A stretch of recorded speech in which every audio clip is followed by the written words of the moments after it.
नमस्कार बच्चों, आज के इस वीडियो में हम लोग देखने वाले हैं इंग्लिश का लेसन 4.4 का इंग्लिश वर्कशॉप। और मैं आप लोग को बता दूं कि वार्मिंग अप और जो मार्जिन के क्वेश्चन है वो मैंने ऑलरेडी दे दिए हैं, ठीक है, अपने पिछले वीडियो में।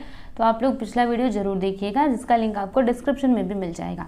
तो चलो स्टार्ट करते हैं। यहाँ पे देखो पहला क्वेश्चन है, पहला का ये, find any 6 words from the text that have suffixes, underline the suffix in each of them. देखो बच्चों, अभी आपको क्या करना है, आपका ये जो पैसेज है यानी जो टेक्स्ट है उसमें से आपको 6 ऐसे वर्ड्स निकालने हैं, मतलब फाइंड आउट करके लिखने हैं जिसमें सफिक्स हो, ठीक है। और फिर आपको क्या करना है, जो सफिक्स रहेंगे ना उन्हें अंडरलाइन भी करना है, ठीक है। तो कैसे करेंगे चलिए मैं आपको बताती हूँ। देखो ऐसे आप वर्ड्स ढूंढो जिसमें सफिक्स हो। तो सफिक्स मतलब अभी अभी आपने ऊपर शायद से मतलब पिछले वीडियो में देखा ही होगा, सफिक्स एंड प्रीफिक्स किसको कहते हैं, राइट। तो यहाँ पे देखो फ्रेंड्स कुछ वर्ड्स हमने लिखे हुए हैं, 6 वर्ड्स। डायरेक्शन, तो यहाँ पे ये जो है ना जिसको अंडरलाइन हमने किया है वो आपका सफिक्स है। फिर यहाँ पे स्लोली, इसमें ये सफिक्स है। फिर अनसिंकेबल, ऑपरेटर, रैपिडली, क्विकली, आप देख सकते हो इसमें ly, इसमें or, इसमें एबल। ओके, तो ये सभी क्या है, सफिक्सेस हैं, ठीक है। आई होप कि आप लोग को समझ में आ रहा होगा, काफ़ी ईजी है, बस आप ध्यान से समझते जाइए। ओके, चलिए आगे चलते हैं। बी है यहाँ पे कि टू वर्ड्स में combine to form a new word with a changed meaning, such words are called compound words in English. देखो बच्चों, अभी कंपाउंड वर्ड्स किसको कहा जाता है, जैसे दो वर्ड्स को एक साथ जब मिला करके लिखा जाता है, समझ आ रहा है, मतलब 2 वर्ड है उनका अलग अलग मीनिंग है, ठीक है। तो फिर हमने उसको जब मिला दिया तो एक नया और मीनिंग आ गया। तो ऐसे वर्ड्स को हम लोग क्या कहते हैं, कंपाउंड वर्ड्स कहते हैं। Let's say for example everything, every plus thing से मिला करके क्या बना हुआ है, एवरीथिंग बना हुआ है, राइट, ठीक है ना। एवरी प्लस थिंग तो एवरीथिंग। फिर उसी तरीके से नहीं, ये है कंपाउंड वर्ड का एग्जांपल, ठीक है। अब देखो यहाँ पे आगे क्या बोला गया है कि फाइंड 4 और 5 compound words from the text, यानी ये जो पैसेज दिया गया उसमें से आपको 4 या फिर 5 कंपाउंड वर्ड्स ढूंढने हैं और फिर लिखने हैं, ठीक है। तो देखिए हमने लिखा हुआ है आइस बर्ड्स, तो आइस प्लस बर्ड्स, उसके बाद नथिंग, तो नो प्लस थिंग, दोनों को मिला करके नथिंग हुआ है। मीन वाइल, तो mean plus while is equal to meanwhile. Something, SOME, ये हो जाएगा some plus THING, thing, something. फिर 5th एवरी वन, तो every plus one is the everyone. समझ में बात आ रही है। तो ये हो गया आपके कंपाउंड वर्ड्स। आई होप कि आप लोग को क्लियर हो रहा होगा। चलिए आगे चलते हैं। सेकेंड का ए क्या है यहाँ पे कि read the text and answer. आपको यहाँ पे कुछ क्वेश्चंस दिए गए जिन्हें आपको रीड करना है और आंसर देना है। पहला है what does the word Titanic mean. Titanic शब्द का अर्थ क्या होता है, तो इसका मतलब होता है ह्यूज, ठीक है। How many passenger in Titanic carry, यानी जो टाइटेनिक था उसमें कितने यात्री यात्रा कर रहे थे, तो मोर देन 2000 पैसेंजर्स, ठीक है, मतलब 2000 से भी ज़्यादा लोग थे। आगे चलते हैं C, why were the passengers on Titanic proud, यानी जो टाइटेनिक के जो भी यात्री थे उन्हें किस बात का गर्व था, ठीक है, किस बात पे उनको इतना गर्व था। तो आंसर देख लो, because they were travelling in the best ship in the world, क्योंकि वो पूरे वर्ल्ड में जो भी बेस्ट शिप है, ठीक है, बेस्ट में भी बेस्ट, उसमें वो यात्रा कर रहे थे, तो उनको उस बात का गर्व था, ठीक है। फिर आगे यहाँ पे कि why did people call Titanic an unsinkable ship, यानी लोगों ने टाइटेनिक को कभी न डूबने वाला जहाज क्यों कहा था। तो इसका आंसर देख लो, because they thought that it could never sink. उन्होंने इसलिए कहा था क्योंकि उनको ऐसा लगता था कि ये कभी भी डूब नहीं सकता। फिर अगला है व्हाट डिड कार्पथियाज क्रीव फाइंड, यानी जो कार्पथिया जो क्रीव थे, ठीक है, मतलब उन्होंने क्या फाइंड किया, ठीक है, उनको क्या मिला, ठीक है। तो इसका आंसर देख लो बच्चों, they found urgent message of the Titanic asking for help, ठीक है, उनको एक अर्जेंट मैसेज मिला कि टाइटेनिक बुला रहा है हेल्प के लिए, राइट। एफ है यहाँ पे कि who was the director of the film based on Titanic's maiden voyage, ठीक है। तो कौन था डायरेक्टर, देखो यहाँ पे नाम लिखा हुआ है, the famous film on the Titanic's maiden voyage was made by the director James Cameron, ठीक है। अगला क्वेश्चन है कि where did scientist find Titanic, ठीक है। तो इसका आंसर देख लो, scientist found the ship lying in 2 pieces on the ocean floor, ठीक है, उनको वहाँ पे वो टाइटेनिक मिला था। बात समझ में आई आपको, है ना। अब आगे चलते हैं, आगे कुछ और क्वेश्चन हैं जिनको हम लोग देखेंगे। तो देखो सेकेंड का ए तो हमने कंप्लीट कर लिया, अब बी की बारी है। तो इसमें क्या बोला जा रहा है कि discuss in groups of 4 and find out. आपको डिस्कस करना है ग्रुप्स में और फिर फाइंड करना है। क्या फाइंड करना है, देखो यहाँ पे reason for sinking of Titanic, यानी जो टाइटेनिक था वो क्यों डूबा, ठीक है, इसका रीजन आप लोग को बताना है, ठीक है, मतलब वही रीजन बताना है। तो देख लो इसका आंसर कि captain Smith tried hard to steer the Titanic away from the iceberg but the side of the ship scratched deep against the mountain of ice.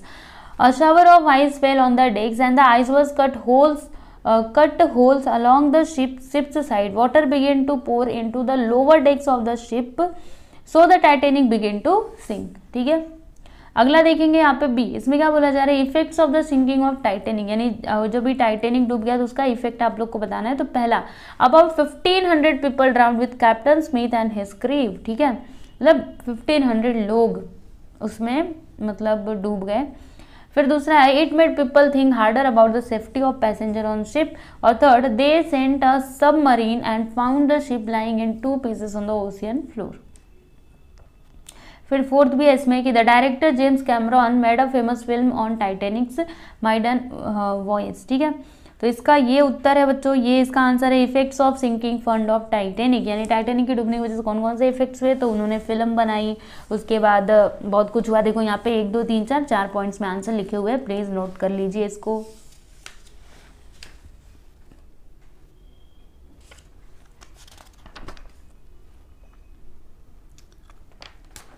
चलो बच्चों अभी आगे चलते हैं, आगे कुछ और देखेंगे।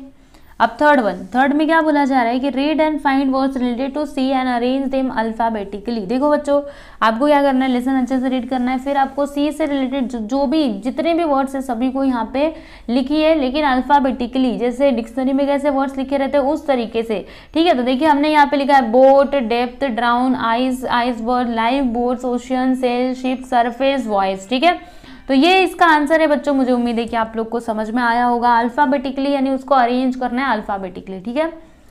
फोर्थ का ये है यहाँ पे कि she was as tall as building with 15 storeys. Okay, तो यहाँ पे क्या दिया गया है, अच्छा इसे आपको अभी रीड करना है, ठीक है, let's see, yes you have to read only, ठीक है, आपको इसे बस रीड करना है। और आगे क्या बोला जा रहा है कि here the Titanic is compared with a building of 15 stories. अच्छा, you know that when a comparison is made between two objects of different kinds, it is called a simile.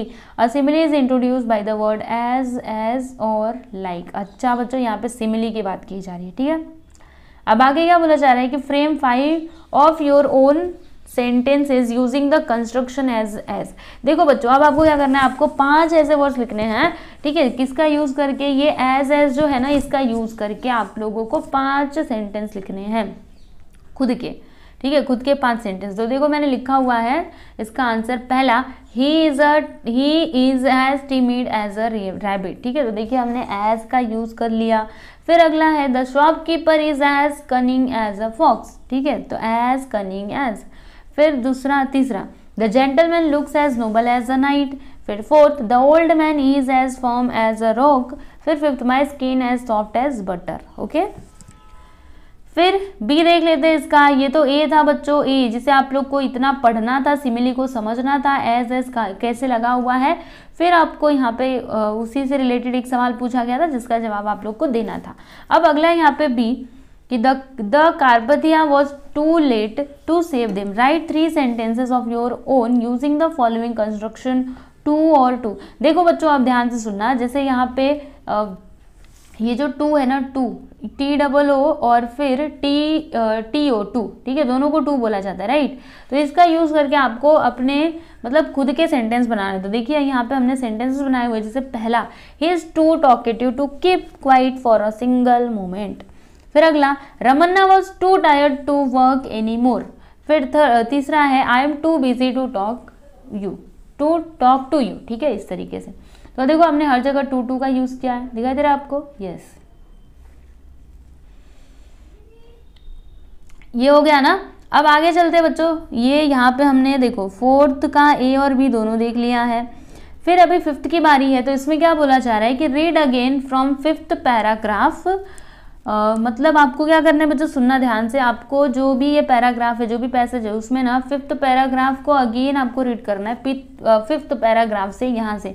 Then came the night of 14 April, ठीक है, यहाँ से लेकर के 12th paragraph, यानी यहाँ तक आप लोग को रीड करना है स्टूडेंट्स, कहाँ तक रीड करना है, यहाँ तक, ठीक है, 12th पैराग्राफ तक, राइट। बात समझ में आ रही है कि नहीं? इतना आप फिर से रीड करिए, ऐसा यहाँ पे क्वेश्चन में बोला जा रहा है। फिर उसके बाद आगे mark the most important points, फिर जो मोस्ट इंपॉर्टेंट पॉइंट्स है उन्हें आप मार्क करो, जो भी इंपॉर्टेंट पॉइंट्स हैं।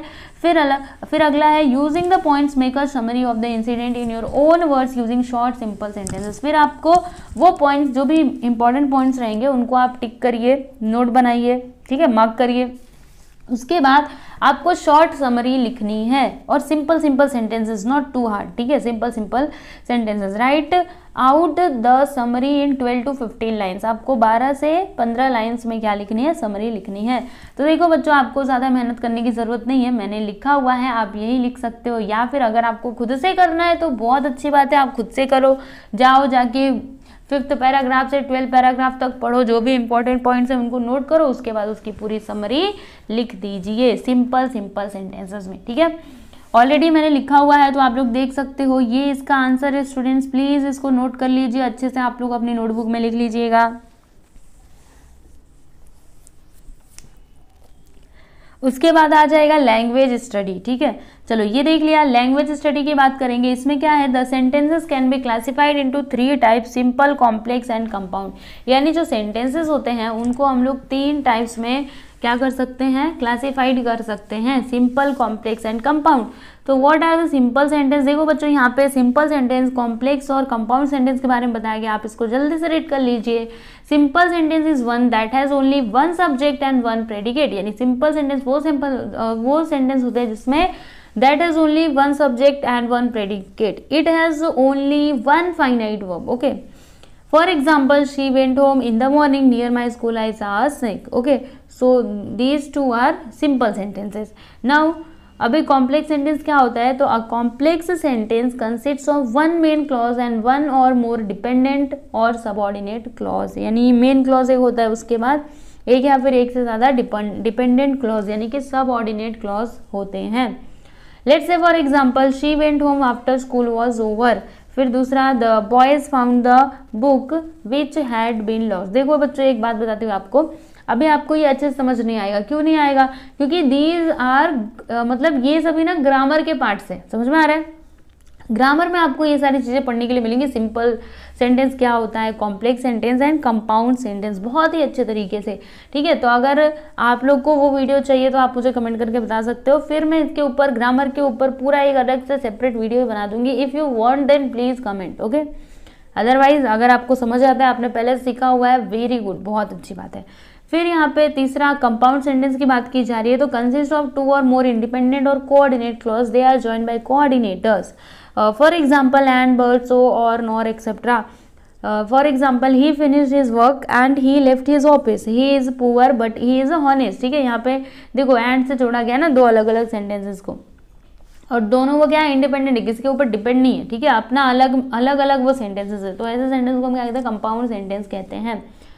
अब आपको यहाँ पे करना क्या है, सुनो ध्यान से, say with the following are simple, complex और कंपाउंड। आपको बताना है, यहाँ पे कुछ सेंटेंसेस दिएगा तो आपको बताना है कि सिंपल सेंटेंस है, कॉम्प्लेक्स सेंटेंस है या फिर कंपाउंड सेंटेंसेस है, ठीक है। तो पहला यहाँ पे देख लीजिए, दे फेल्ट सेफ, ठीक है। तो ये क्या है बच्चों, सिंपल सेंटेंस है। कैसा सेंटेंस है, सिंपल, ओके।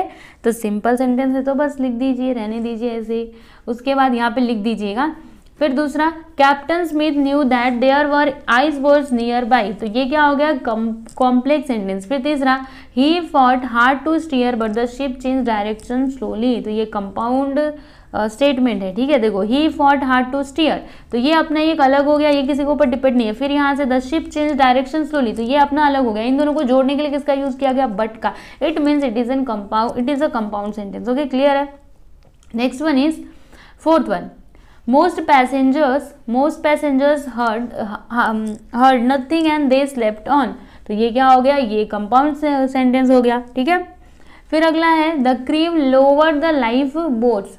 तो ये क्या हो गया, सिंपल सेंटेंस। फिर अगला, they ask them why ships carry such few life boats. ये क्या हो गया, कॉम्प्लेक्स सेंटेंस हो गया। आई होप आप लोग को समझ आ रहा होगा, ठीक है। तो चलिए इसको आप नोट डाउन कर लीजिए, फिर हम आगे चलते हैं। आगे एक और लैंग्वेज स्टडी में ही क्वेश्चन है, ये लास्ट क्वेश्चन है इस लेसन का, उसके बाद आपका ये लेसन फिनिश्ड हो जाएगा।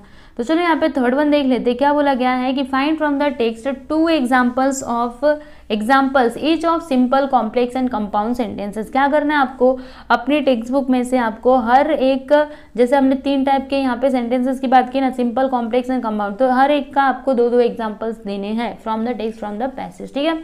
तो सिंपल सेंटेंस के मैंने 2 एग्जांपल यहाँ पे लिखे हुए, देखो पहला the word Titanic means huge, okay, तो it is a simple sentence. फिर अगला सिंपल सेंटेंस देख लो, everyone called the Titanic finest ship in the world, okay.